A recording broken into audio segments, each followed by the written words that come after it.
Good Wednesday morning, and welcome to Ice Age TV, the internal combustion engine age YouTube channel that talks about all my cars and trucks and SUVs, motorcycles, the dog, the Kiefer dog, the troublemakers, the property, the pond. Where'd all the geese go? Look at that. I guess they all went south, right? I don't think they did personally, but hey there. Hey, good Wednesday morning there. And hope everybody's having a good morning, have a good day, and having a new week, back on the job, new year, new attitude. Yeah, what is your attitude as we progress in this crazy world we live in? And yeah, as always, thanks so much for all those that tune in and listen to me blab and talk and share my views and ideas, thoughts, and my love of the vehicles that I own and the craziness that I do. I know that I'm crazy. I get it. I like it when you comment that I'm crazy. Yes, I agree with you. So, wow, what is going on? You know, it's a nice day out here today, being it's a January day. What's it, January 3rd, the third day of the year.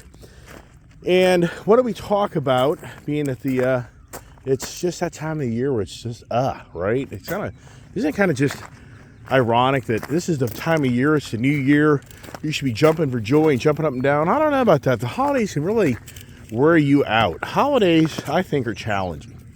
I really think that in so many ways, the holidays are depressing in some ways. I mean, it really is, because as you get older in life, you had such the joy of being a kid, getting your gifts, maybe not, you know, but as you progress in life, you seem to be around so many that actually aren't around anymore. So it all starts to change as we progress.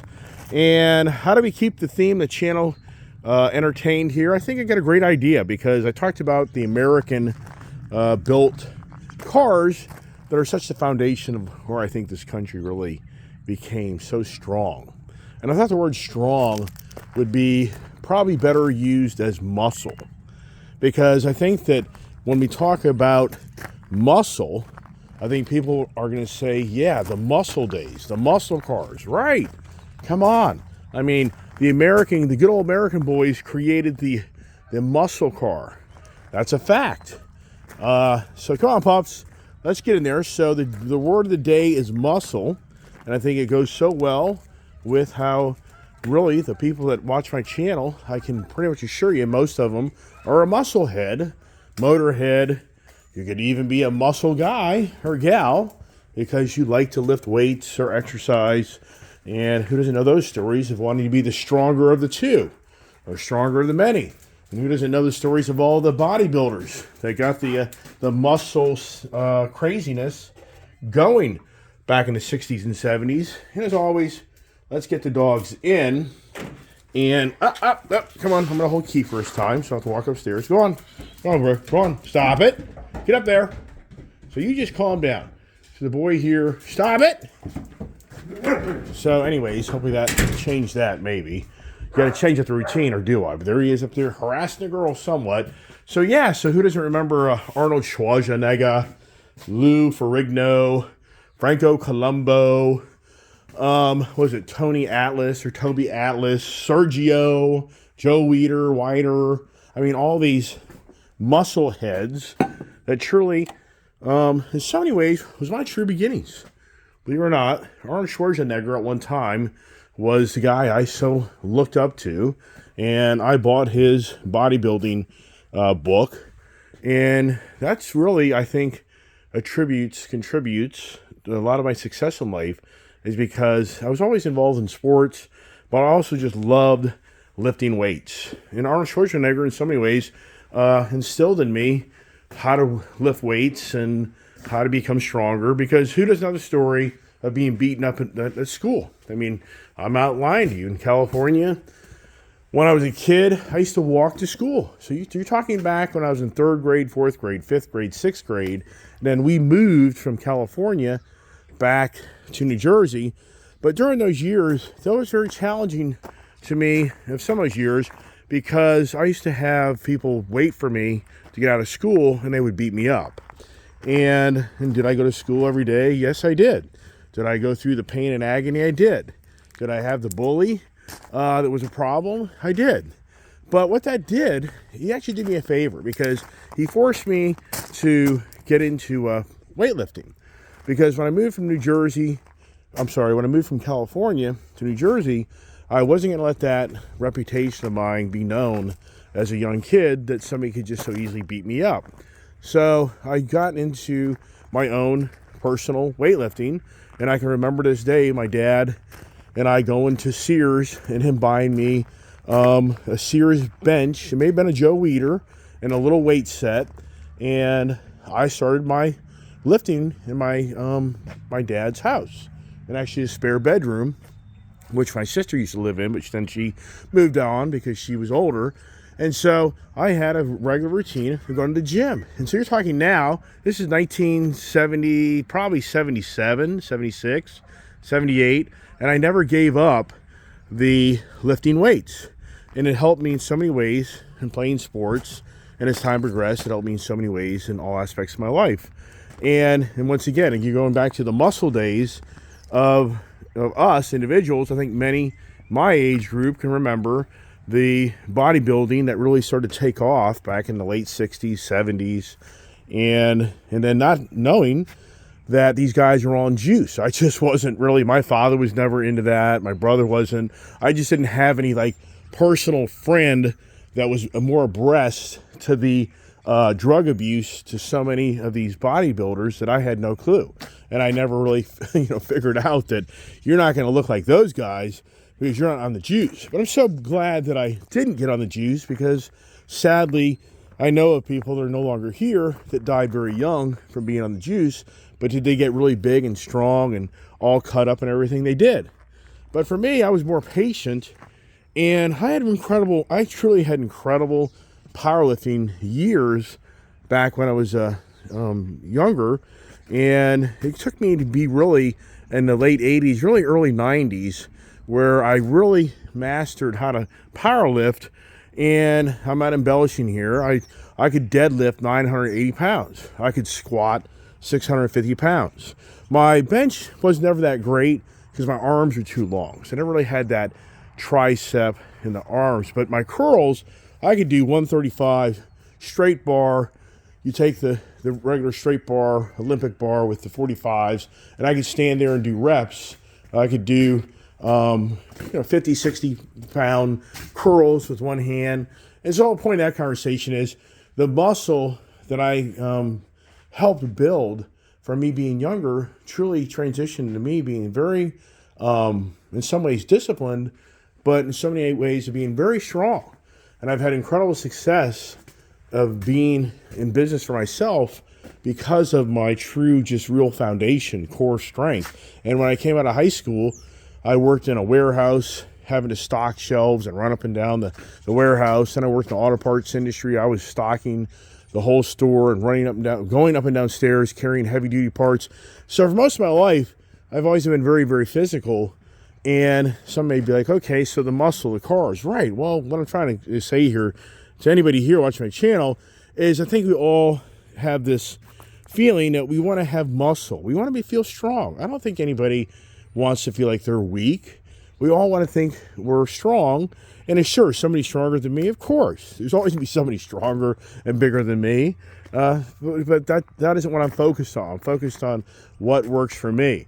And so I think that when you go to the cars, in so many aspects, that radiates back to others of your car is your attitude or the way you feel about yourself or the way that you want to present yourself. And once again, when you roll up in some of these cars that come from the muscle era, which is really the American brand product, wasn't the foreign brand product, because it's the good old boys with the V8 engines.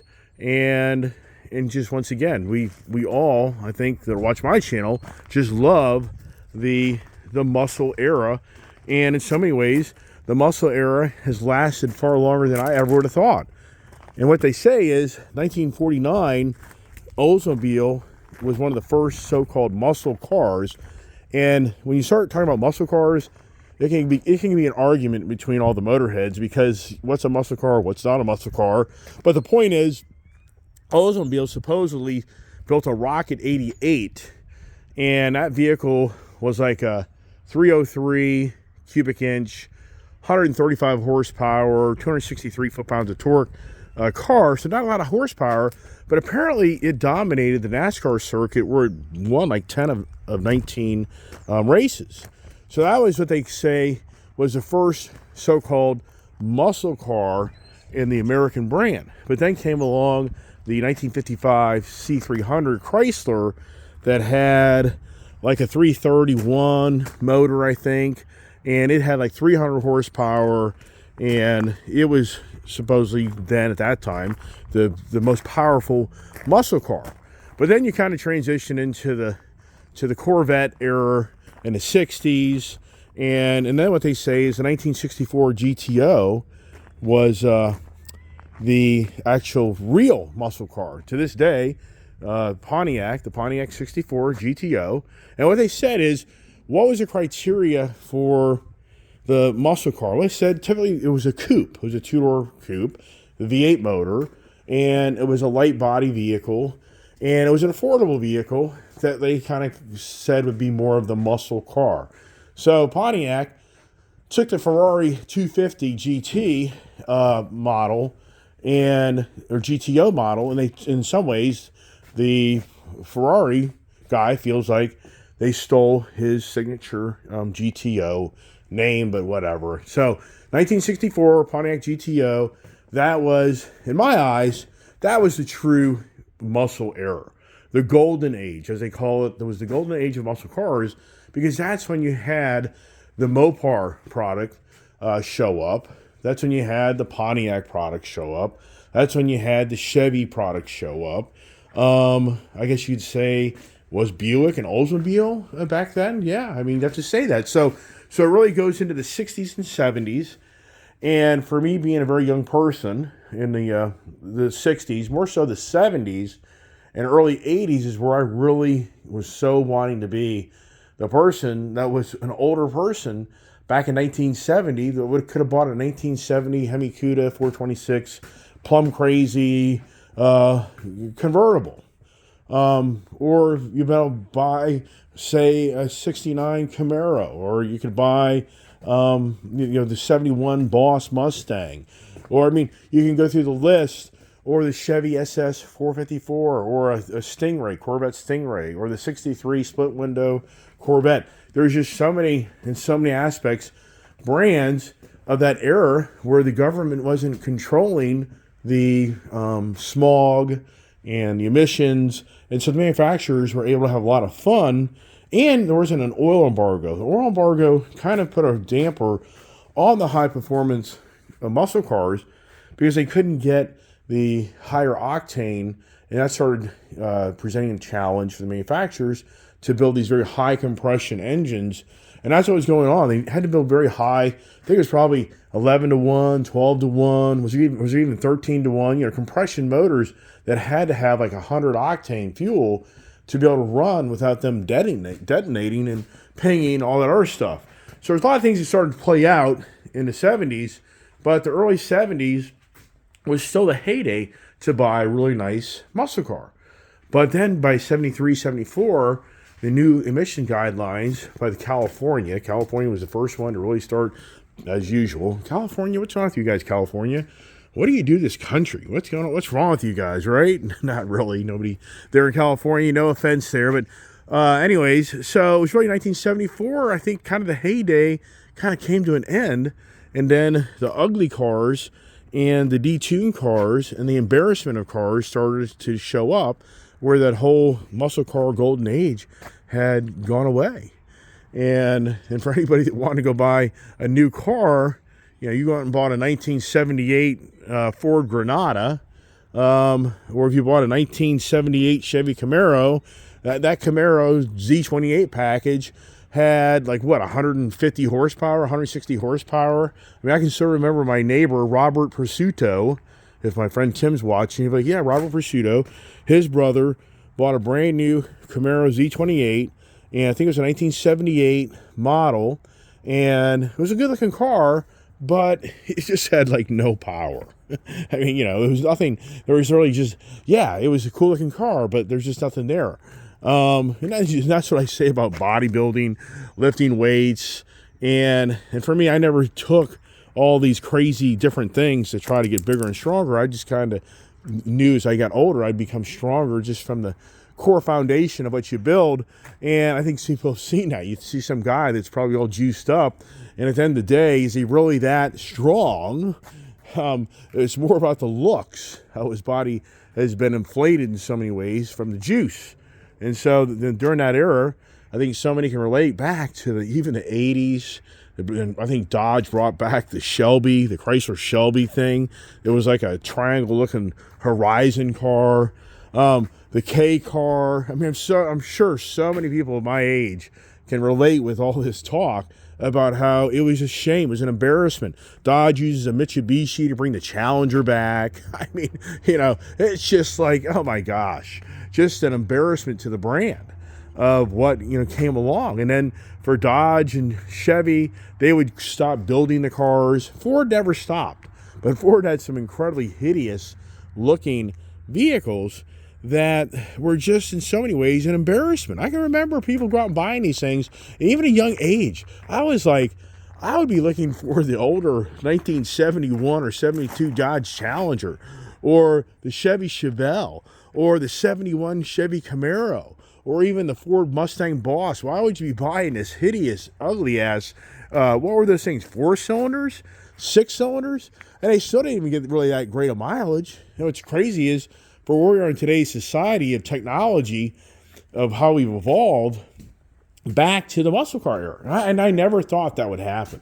So for me, I surely believed when I was younger that I missed the golden era, and I would never, ever have believed by the time I got older in life that I would have the opportunity to participate again in the golden age. Because, I mean, truly, if you really look at what's happened here, in the last 10 years of what's going on through the 2000, if you go from 2010 on, 2008, I mean, Ford built the GT500 back like in 2008. It had like 500 horsepower, if I'm correct. Somebody could correct me on that. But it's incredible back in the 2000 years how the 300 horsepower went to 400 horsepower, then went to 500 horsepower. And back in the day, if you bought a brand new Z06, I think the first 1998 or 99 model, was it the C4 model, I think, or C5? Just can't keep track of all the different C5, C6, C7, C8. Whole point is, you had like a 390 horsepower motor, but then they bumped it to like 400, then they bumped it to like 500, and that was like, wow. So back in 2004, when I bought my Viper truck, that thing, I think, had like 500 horsepower. That was serious big numbers. So it's even kind of hard to believe, even for me, that back in 2004 or 5, already the 500 horsepower muscle age, the V10 Viper motor, had come back. And I could be wrong on that number. It could have been 400 something. You're talking now for me 20 years ago. I mean, you're talking about me buying a Viper truck in 2004. It's 2024. It's 20 years ago. And do I wish I kept it? Yes, I do. That would have been really cool if I would have kept one of them for the retro and just but the truck really wasn't that great a handling truck. Sounded cool, sounded pretty badass. But back to the golden age, in so many ways, we're living in the golden age again. But are we? Because of what we're witnessing in a transition of the challenge of what the American boys really seem to like, and the good old boys really like, is these big beefy trucks. I mean, I know people are like, you should have the Raptor R. I agree, I should. Maybe I will. Who knows? I should have the Ram TRX. I agree, I should. It just takes time to make things all work and what makes sense. Yeah, it'd be cool for me to definitely get some badass muscle trucks before it's all said and done and these things go bye-bye and we're forced into the electric age. So as we know, we're going into the electric age. So we're transitioning out of the golden age, second golden age. What could you call the era of from really 2010 on, that you can so many ways say that the 60s early 70s was truly the muscle car era, the real golden age. But how would it be referenced for this age that's now disappearing in front of us, like the Dodge product? Not so much the Ford, but the Dodge and the Chevy. That era has kind of come to an end. And got to drink my coffee. Haven't really drank much coffee here. I'm so bummed because I've been so busy with taking care of a lot of things in the business and the home.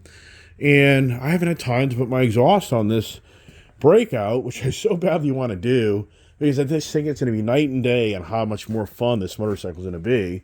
And, once again, look at the bike. Does it have a muscle?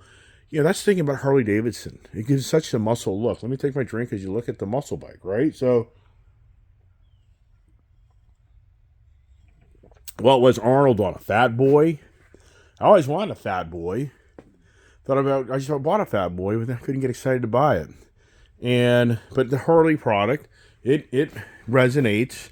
If you look, when you think about the image of the Harley Davidson, where it came from, usually if you kind of put the character and the figure of who's riding this motorcycle, typically isn't some wimpy type of person. Typically has a person with an attitude and has a look that they want to muscle you out of your place. Triumph, here I got my Triumph paraphernalia stuff on as always. Got my hat on, and I just like the Triumph product. It's not really the conversation per se of today's muscle, the American muscle, but at the same time, did the Americans have influence into the British about some of this really raw power, or the British say no, we gave you guys the influence, we muscled our way to you. But this is what I did this morning. I got out a bunch of keys to listen to the muscle. So I thought to myself, what better idea than to go out here and let's do some car starts and let's listen to this good old true muscle. But then let's listen to what has transitioned, like the Grand National. Does anybody remember the Buick Grand National? Was that 1987? That it was a V6? What? V6 supercharged motor? Was that what it was? I'm not really that fixated on that, but that was a V6 engine that ended up being the big thing of the day. And trying to find my let's do the Ford truck. It's interesting, I'm seeing more people. I'm starting to see this type of truck more than ever. And let's just hear the good old V8 motor. How about that there, huh? Come on, you walk up to your vehicle and you hear that rumble. Is that just really nice? This is something that, for me, that is so cool. When you get in the car, you drive, and you're like, wow, that is so cool. All right, so you hear the truck, and I think it'd be tough to kind of hear each personality. But then we come up to this Dodge, which has the 6.4 liter 392 motor, 485 horsepower, 475 foot-pounds of torque, and you listen to this thing here where the guy did something to it. I don't know if he took out both the muffler and the resonator or whatever it is, but let's see if we can get this thing to get some attitude here.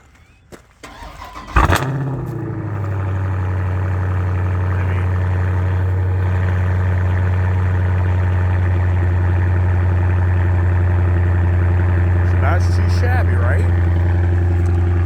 And this is where the true American muscle came. From a V8 motor. It did not come from a V6 motor. It did not come from a battery pack. The true muscle that all of us muscle heads love is this exhaust note. And let's see if we can find a key again for that car, because I have so many keys in my pocket here. All right. So here we come up to the Super Bee, which this car has a little longer suspension. So what they say is, a muscle car is supposed to be a two-door. It's supposed to be a coupe. So, does the Dodge Charger qualify to be a supercar, or I should say, a muscle car? It does, because the original Dodge Charger was a two-door coupe. So, in that era, it was considered a muscle car. In today's era, could it be called out that it's not a two-door coupe? It's not really per se a muscle car. I think most people would say it's a badass looking car, and I think it's a muscle car. So let's listen to this one here. Let's see if I did a better job exhaust than this one here. I don't know. I say they're very, very close. So I think both of these cars are pretty much head to head. I don't really think that there's that much of a difference. And the thing is, in the car, since this has a longer wheelbase and the exhaust note is further back, you don't get that same type of noise out of this car. So if you look here, you can just, the cars are kind of lined up, but you have so much more back end. You get so much more of an attitude in this car with that exhaust. That's the thing that I've noticed. The most dominant thing that I hear over and over again about the muscle cars is the exhaust. It's all about the exhaust. I mean, so many people. It's all about that's why Max Custom Exhaust is a very busy place, because it is truly the place where people want to go and get this really loud car. This car here doesn't have the remote start because it's a manual. But what I'm going to do is I'm going to put my phone down right here, and I'll even let you look at me doing here. Put it right here, and let's start this thing up here with the exhaust, and let's see how this thing starts. And so I think this is the loudest one here. As I roll over my phone, right? And crush it. All right.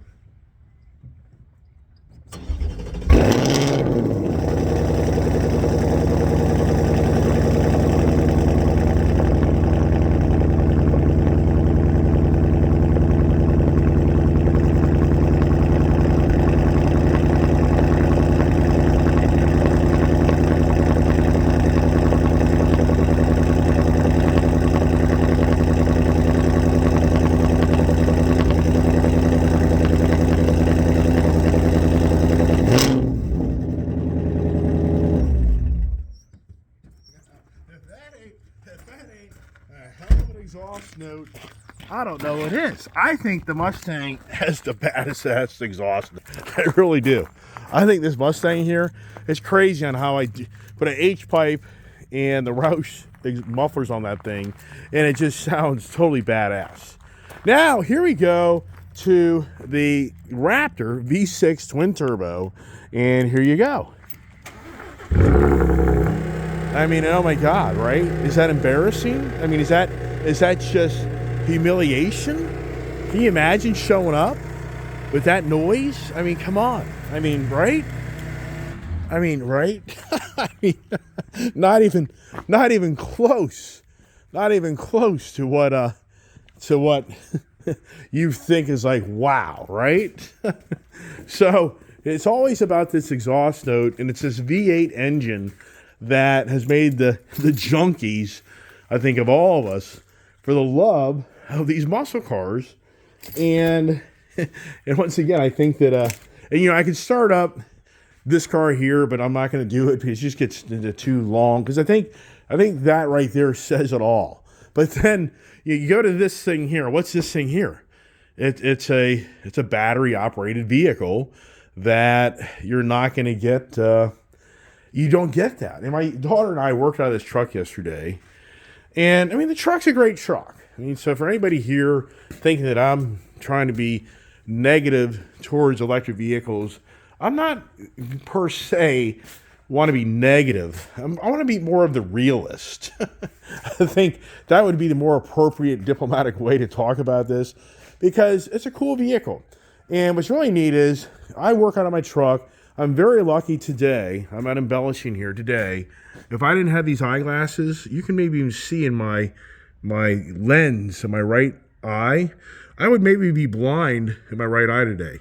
I was doing a job yesterday cutting out bolts with my grinder, and I take a hammer and I bust off the bolt, and the bolt ricocheted right off the ground and then right into my glasses.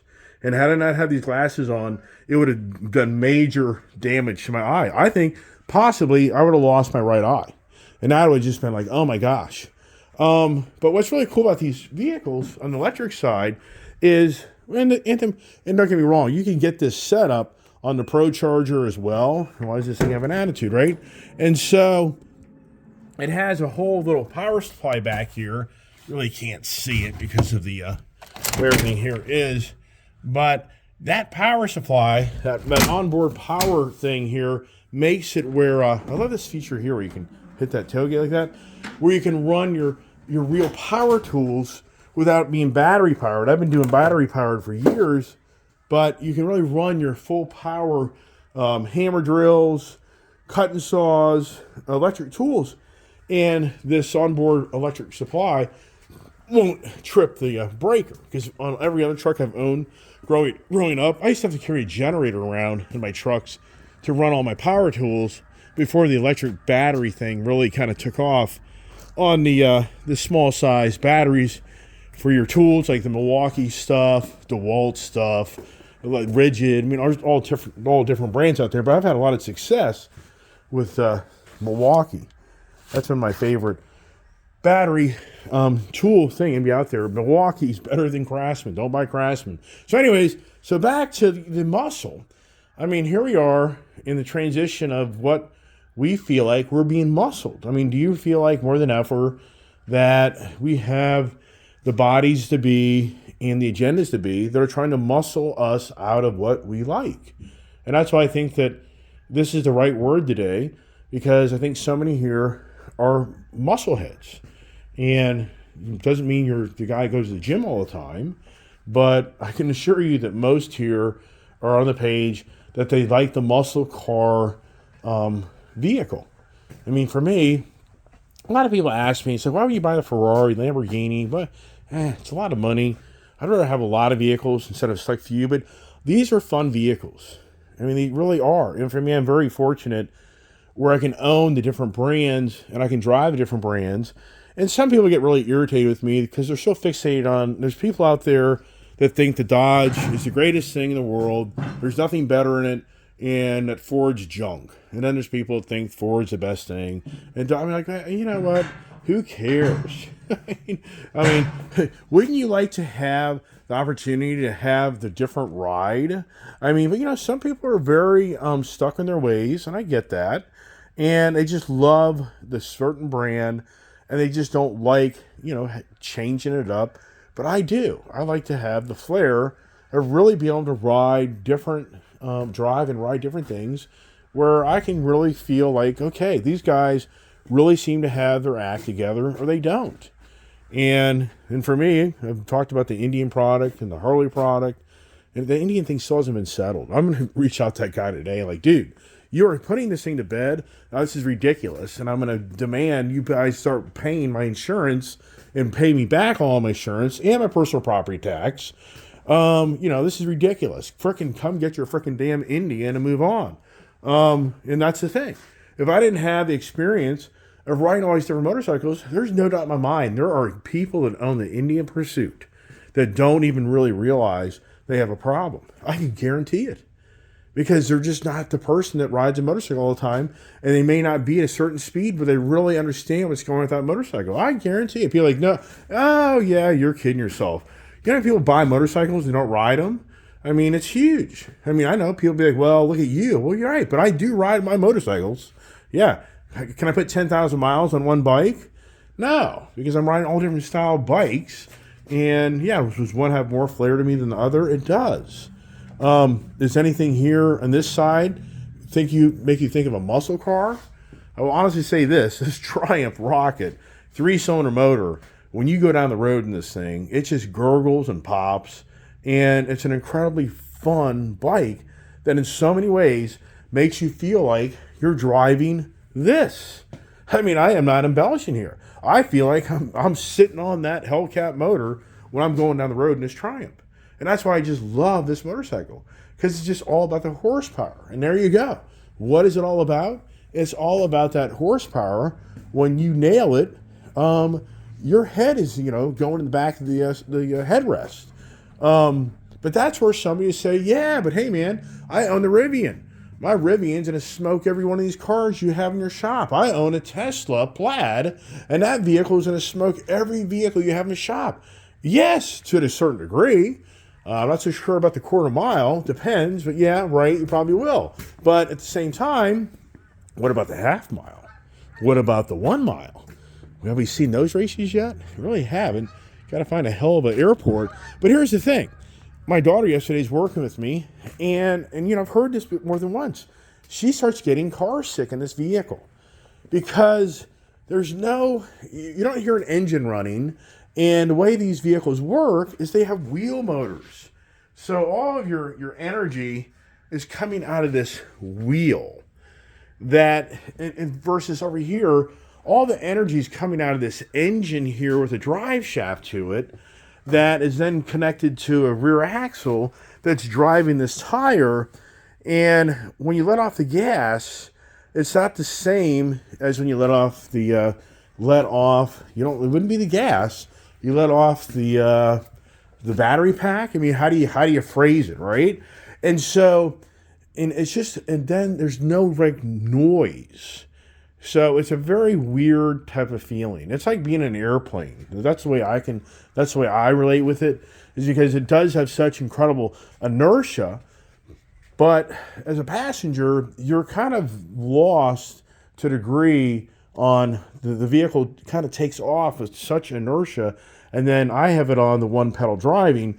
So it's the regen. If I took off the one pedal driving without the regen, it probably wouldn't be as radical for somebody riding in this vehicle because of that slowdown.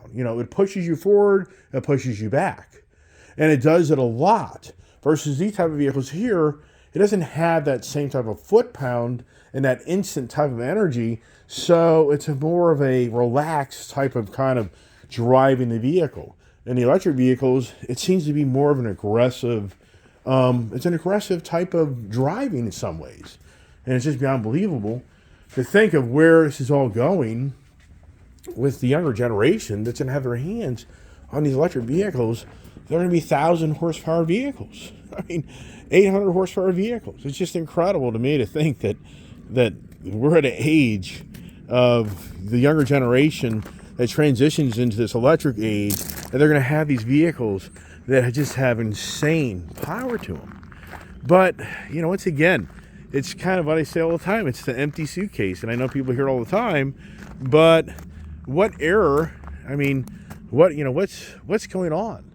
And I think that the word muscle today is the right word to use, because I think many here would have to agree that we're being muscled out of so many things that we like and enjoy by others that are bullying us. Remember I talked earlier about how when I was in elementary school, I used to get beat up and bullied. Well, that all changed, because when I got to Jersey, I didn't let that happen again. When a guy confronted me, we got into a fight. Yeah, when I fought the guy, and that guy backed down. He didn't come see me again because he knew I was going to beat him up just as well. But here's the thing. We have a green agenda in the world I've talked about a gazillion times that has muscled its way into all the, the faucets, or all the aspects of our life, and more than ever, and they're muscling their way into the boardrooms, and they're bullying their way into the executive offices, and they're creating the change that so many of us here don't really want. Get the heat on here. And what is the Kiefer boy doing besides just, turn everything to shreds as usual? Here's my little thing here. He just finds everything.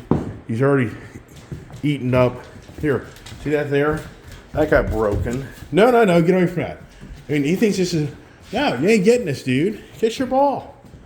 No, that's not for you to eat. You're right. So, look at that there, huh? Oh, one of my good subscribers said, hey, my wife noticed that you have tape for one of your pictures. Can't you afford a frickin' frame? Yeah, I know. It's all about the time. But I said, at least people are paying attention and actually get that far to the channel, because if you really watch my channel, then you'll get this far into the conversation of me getting upstairs. And if you're looking around watching, then you'll see all in my office, and so I got a kick out of that. Like, hey, good eye on that. And here's the key for dog now wanting attention as he spills over my coffee, all over my computer, and everything else. And you know these stories? I mean, it's not easy. Oh my gosh, the puppy dog. All right. Yeah, this dog here has had a lot of problems, and we learned a lot. So cool. I went up to the car show on Sunday, but it wasn't really great weather, so we didn't do a car meet. We drove by. More people showed up than I really thought they would. And one of my good friends up there, Steve, who does all the photography for all the cars up there, he's up there, and he's had a German Shepherd. And it was so cool that we ran into him by accident, because I had a kitchen project to do Sunday, which I was telling you yesterday, it's beyond believable what's going on in this area of $300+ an hour labor rates. I mean, it's so bad. Does anybody really connect the dots how the pandemic truly created the most expensive economy ever in this country? Is anybody figuring this stuff out? Of what these major corporations are getting away with and companies are getting away with? They're charging so much money for everything. Is anybody, I mean, I just don't think most people just really aren't cognizant of what's going on around them. That's just very apparent from those who think that this city administration is the best thing since sliced bread. So anyways, ran into him, and I said, our dog, he has bathroom issues, and he even itches a lot. And he's got a German Shepherd. And he's like, oh, let me tell you what to do. And so he said, go get the Science Diet, sensitive stomach and skin dog food, and transition into his dog food. And wow. So we went there, but it was a wow when I went and bought this $85, like 25 or 30 pound bag of dog food. I'm like, holy crow. Actually, Science Diet has on sale. It's like the end of January, like a $15 off. And I was like, wow. Well, only he needs it. But you know what? It's changed it. My poor daughter. My daughter was really becoming very frustrated with that dog because it was muscling her life. She was bullying her life of having to be up at, 2 in the morning, 5 in the morning, blah, blah, blah. And we think we kind of got a handle on that. So for the people, I never knew German Shepherds had this problem of sensitive stomachs and sensitive skin because he used to itch himself just all the time. But that stuff seems to be fixing it. Just the information out there. Kind of got off the subject of the muscle, but hey, does your dog muscle you around? Has anybody seen somebody walking their dog and it takes off and they can't control it? Yeah, I'm sure you've seen that at the dog park, people walking down the street, and really sadly, some really bad stories on that. So anyways, back to where we are.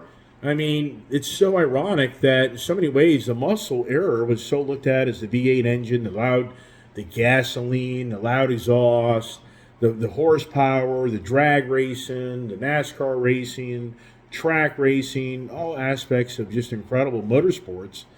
And that was the muscle era. But yet now, in so many ways, we live in a whole new muscle era because of what we're witnessing of so many of the green agenda activists and the radical views and ideas that have muscled their way into our lives.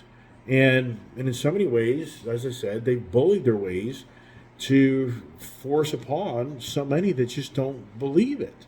And if you don't, then you're bullied or you're beat up. If you get in any major green agenda forum or you even get in the general Facebook or maybe more so X, Twitter, whatever it may be, and you start voicing your opposition to all this green agenda, you may get the bullies like you've never seen. And you may get the actors too. I think on X, more than ever, there's so many actors on that platform trying to destroy Elon Musk's social media, trying to show that when you do really just have so-called free speech, and keep in mind, I can guarantee a lot of people say the free speech is much baloney because people have voiced many times of posting information on that and it's been removed. So the so-called free, yeah, it's freedom of what they want you to, what they let you speak, not freedom of what you want to speak. That's really where it's at. But at the same time, I think there's so many actors out there that are going to be muscling and bullying you and I more than ever this coming election year that I've never seen. Because it's going to be people that are going to try to intimidate you to believe that all the things that are wrong are right. And I so believe that this is going to be the year of just really, in so many ways, the hate at its highest level. And then it gets the people to get in the streets and start doing really bad things. And I think that's the goal, is it wants to irritate so many people in one party versus the other party that then they show up and they start doing physical actions. And then it's just, they're like, oh, see, I told you these people are really bad people. So I can only hope anybody watch my channel that has friends that are already riled up about stuff. It's like, man, the smartest thing you can do is just kind of lay low and just kind of let things play out the way they're going to play out, because we're all witnessing what was supposed to be build back better. I mean, does anybody really believe that things have been built back better? I mean, you think about muscle. Have the immigrants muscled their way and bullied their way into our country like never seen before?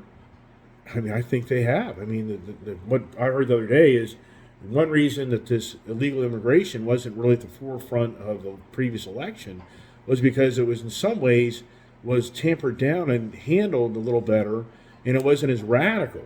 Versus now, illegal immigration is through the roof, and it's muscled its way into these cities that has now bullied so many people that oppose it, that aren't being subsidized from the government like they used to, because the illegals have taken away, in some ways, their rights. And in fact, that's what I meant to mention yesterday was American made.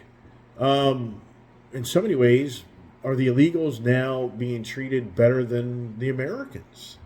I mean, if you really stop and think about where we are right now, and you hear people that make comments, and you've seen in Chicago, I think even in New York, we've seen people that are really protesting all this illegal immigration, setting up shop in their city, because they're seeing that their monies that were funded to them to try to help take care of them have been in some ways downsized or taken away. So the illegals have muscled their way into our country. The illegals are now bullying their way into our society, and you and I are being beat up by this. But yet it seems to be okay. The other side of the equation seems that so many people think that there really isn't a big deal what's going on in our country, and it's not a big deal for people to bully you or muscle you around. It goes into the defund the police. It goes into the education system, where if you're a parent and you feel like your local school or college is not presenting things that's really beneficial for the education of your child, if you show up and you voice that opinion, you're probably going to be bullied. You're probably going to be muscled out of the school because of what you feel is wrong. And I'm just trying to think. So then here's something. So it's always about Elon Musk, because Elon Musk is the richest man in the world. Elon Musk has enriched himself in so many ways, like Al Gore. I mean, Al Gore, he has made so much money off of the green agenda policies and the what if of tomorrow. But if you look at Elon Musk, I give the guy credit. He's very smart on how to take advantage of the stupidity of others. And that's what he figured out. He really went to the government, and the government guidelines for his actual tax subsidy to start Tesla, conditions were to build the people's car, the affordable car. Well, he really never did that. And for me, I give the guy credit. He knows how to milk the system and how to make a bloody fortune off of it. Elon Musk has truly become incredibly successful and wealthy through the green agenda policies. And somebody here on my channel, reach out and prove me wrong.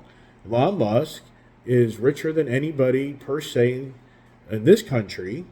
It's because of the green agenda policy. If it wasn't for the green agenda policies, you have to remember that Elon Musk has been paid millions upon millions, if not billions of dollars, for the tax credits, carbon footprint credits that other major manufacturers have had to pay him because they haven't met the government guidelines of their manufacturing being at what the green agenda wants them to be on the net zero, the zero emissions pipe standards.